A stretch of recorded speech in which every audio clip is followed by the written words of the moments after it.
Assalamualaikum warahmatullahi wabarakatuh. Selamat pagi anak-anak. Kita jumpa lagi dalam mata pelajaran kearsipan. Pagi hari ini kita sudah memasuki kompetensi dasar 3.5, yaitu menerapkan penanganan surat keluar. Sekarang pada pertemuan yang pertama ini kita membahas tentang tahap-tahap penanganan surat keluar. Anak-anak, pada kompetensi 3.4 kemarin kita sudah mempelajari tentang menerapkan penanganan surat masuk ya. Sekarang kita menuju penanganan surat keluar. Sebelum kita mempelajari lebih lanjut tentang tahap-tahap penanganan surat keluar, perlu Ibu ingatkan kembali bahwa surat keluar itu adalah surat yang kita kirimkan kepada pihak luar perusahaan ya, baik kepada perusahaan lain maupun kepada individu atau perorangan. Kemudian baik kita lanjutkan. Ini tahap-tahap penanganan surat keluar ada 7 ya. Pembuatan konsep, persetujuan konsep, pemberian nomor surat, pengetikan konsep, penandatanganan konsep, pemberian cap stempel, dan pencatatan surat keluar. Ini nanti akan kita bahas satu persatu. Sekarang langkah yang pertama adalah pembuatan konsep. Disusun sesuai bentuk surat yang benar atau yang dikehendaki pimpinan. Seperti penetapan konsep tujuan, menyediakan informasi pelengkap yang dibutuhkan, dan mengetahui calon penerima surat. Anak-anak yang membuat konsep ini bisa seorang pimpinan, bisa juga seorang yang ditunjuk oleh pimpinan kita. Yang kedua adalah persetujuan konsep.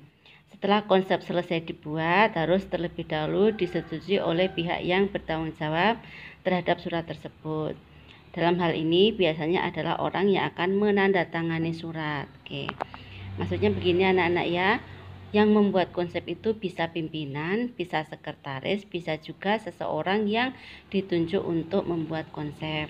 Nah, setelah konsep itu jadi, maka diajukan kepada orang yang akan menandatangani surat tersebut atau orang yang menyuruh membuat konsep tersebut. Kemudian setelah konsep itu dilengkapi, maka diberi nomor surat. Salah satu yang perlu diperhatikan dalam pembuatan atau pemberian nomor surat hendaknya jelas, sederhana, dan mudah dimengerti. Nomor surat biasanya merupakan gabungan dari nomor-nomor dan kode tertentu. Ya, jadi nanti kalau kita mau membuat surat keluar atau mengetik surat keluar, kita mintakan dulu nomor surat ke bagian administrasi ya. Yang keempat adalah pengetikan konsep. Setelah surat diberi nomor, kemudian diketik.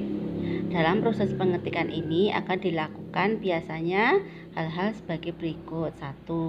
Diteliti apakah semua persyaratan telah lengkap ya. Maksudnya syarat-syarat apakah ada lampirannya apa tidak. Kemudian ada tembusannya berapa, minimal 1 ya tembusannya itu ya. 1 itu digunakan untuk arsip kita.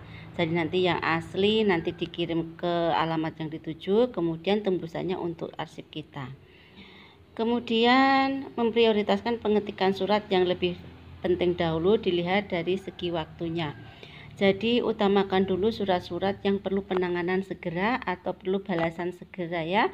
Kemudian untuk surat-surat yang masih bisa ditoleransi bisa di nomor belakangkan atau di nomor 2kan. Kemudian setelah surat selesai diketik dengan rapi, maka pejabat yang berwenang atau bertanggung jawab terhadap surat tersebut dan membubuhkan tanda tangan di atas nama terang. Oke. Jadi orang yang bertanggung jawab terhadap surat tersebut membubuhkan tanda tangan di atas nama terangnya. Biasanya ini adalah manajer atau direktur gitu ya. Yang keenam, memberi cap stempel. Langkah berikutnya adalah diberikan cap stempel organisasi, yaitu di sebelah kiri atas tanda tangan dan mengenai sedikit tanda tangan yang bertanggung jawab langsung terhadap surat yang bersangkutan. Untuk membubuhkan stempel, caranya itu jangan semua tanda tangan ditutupi menggunakan stempel ya, atau jangan di sebelah kanan karena kertas yang sebelah kanan kosong, tetapi tetap harus di sebelah kiri dan kenakanlah sedikit dari tanda tangan tersebut. Anak-anak kalian sudah memperhatikan video tentang kompetensi dasar 3.3 kan ya, tentang pempraktekan alat-alat kearsipan. Nah, di situ sudah dijelaskan bagaimana cara memberikan stempel yang benar. Kalau kalian lupa, boleh kalian melihat kembali video tersebut. Yang ketujuh adalah pencatatan surat keluar. Langkah berikutnya adalah pencatatan pada buku agenda surat keluar.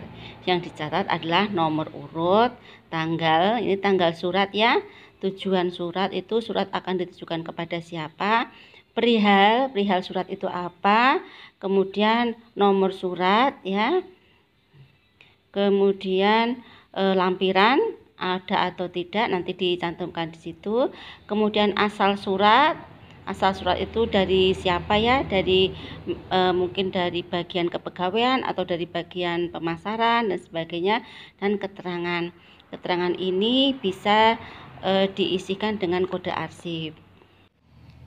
Anak-anak, ini contoh pembuatan nomor surat ya. Ini ada 23 garis miring KC garis miring Romawi 9 garis miring 20. Artinya 23 ini menunjukkan nomor surat yang ke-23. Kemudian KC ini menunjukkan nama PT kita, Karya Cemerlang. Kemudian Romawi 9 ini menunjukkan bulan 9 atau bulan September. Yang 20 ini menunjukkan tahun 2020. Paham ya anak-anak ya? Nah anak-anak, demikian PPT tentang tahap-tahap pengurusan surat keluar. Kemudian untuk yang belum jelas silakan kalian tanyakan di grup WhatsApp pelajaran. Untuk soal-soalnya kalian bisa melihat di Google Classroom. Ibu akhiri, assalamualaikum warahmatullahi wabarakatuh dan selamat pagi.